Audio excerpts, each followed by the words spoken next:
Hi guys, Penny Rose Journals, how you doing? Okay, we are here to make some wax seals. I'm sure some of these will make their way into our lace journal, but yeah, that is probably not where all of them will end up because, well, I'm just going to keep on making them till I'm sick of making them, so I'm guessing I'm going to end up with a few. Anyway, yeah, we've done this before. I'm just going to grab a little cluster of things and pour a wax seal on it. You can wax seal things as you require them, but I find it's often better to have a few just lying around pre-made so that I can just glue them to things. Yeah, I'm more likely to do that than pull everything out to do a wax seal. So, yeah, anyway. It's an option, and I always have quite a few of these on hand.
When I do this, I like to work on glass mats. These pieces of glass have a piece of paper sandwiched between two pieces of glass, and then they're backed with cardboard and just all taped together. I made them myself. They're just paint palettes, honestly, but I like to use them because they provide some insulation for my mat to start with. This little wax melter gets quite warm, and I have sat it on my mat before and it has ruined my mat. So it just bubbles my mat and generally makes it unusable. So opens up all the cracks in it as well from where I've been cutting things. So having heat sources on your cutting mat, not a good idea. So I place it on one of these boards, and then I like to do my wax seals also on the glass palette, because one, if they happen to overflow a bit and run off the paper, then they come off the glass palette easily. They're not stuck. But secondly, the glass palette helps them to cool down quickly. Also helps to cool down my wax seal stamp you see standing there. I take it off the wax seal and stand it somewhere else on the glass that's quite cool. It helps it cool down quickly, which makes it much quicker to do the next wax seal. It's surprising how quickly your wax seal stamp actually heats up doing this. And if your stamp is hot and your wax is hot, it's going to take a long time for it to cool down enough so that you can pull the stamp off. So that's why I like to stand it on the glass palette. So it's just a good idea not to have hot things lying around on a cutting mat, basically.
It's about here that I wander off and find an additional spoon. This is really slow going, although these little wax pellets melt relatively fast, I guess, for wax pellets.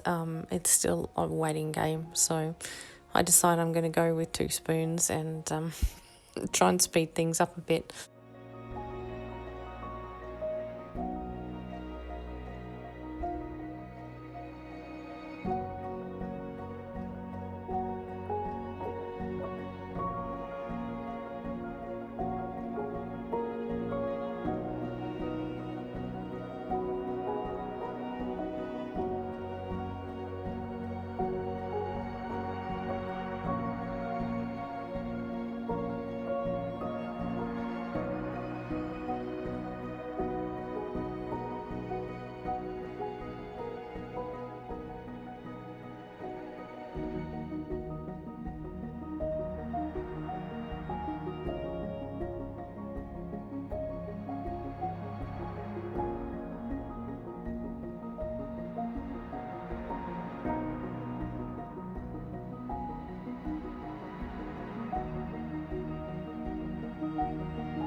I use these little silicone tools to clean out my little spoons and my wax melter because it always gets wax in it.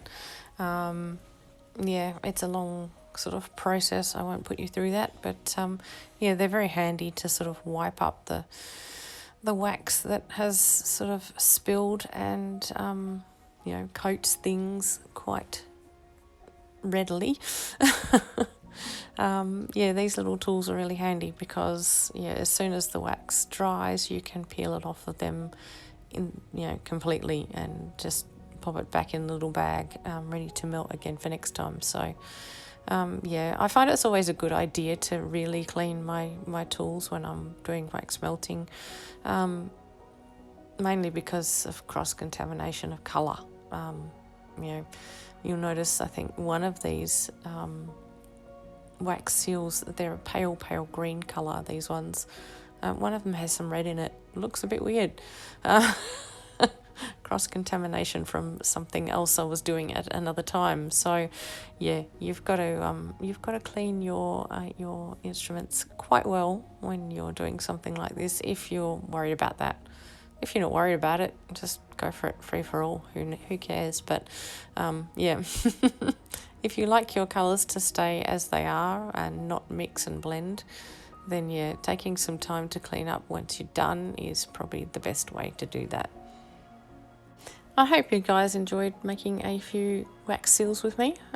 That's where we're going to leave it for today. And yeah, I appreciate your company as always, and I'll see you again tomorrow. Bye.